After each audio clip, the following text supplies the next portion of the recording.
I-marinate muna natin siya sa toyo. Suka. 1:1 yan. 1 cup of toyo, 1 cup of suka. Pepper.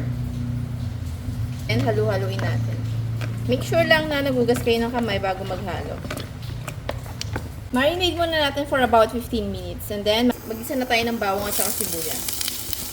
Yung iba guys, naglalagay ng luya. Pero ako, hindi ako maglalagay ng luya. Kasi hindi ko type yung lasa ng luya sa adobo.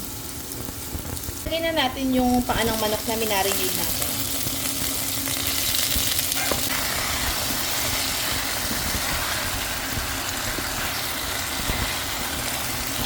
Pag nagisa na natin, lagay na natin yung toyo at saka suka na pinagmarinida natin sa kanya kanina. And then water. Pakuluin lang natin to hanggang sa lumambot na yung chicken feet natin. Medyo kumakapit na yung sauce sa chicken feet, lagyan na natin ng bay leaves, sili, isang kutsarang asukal. Pakuluin lang natin for about 2 minutes.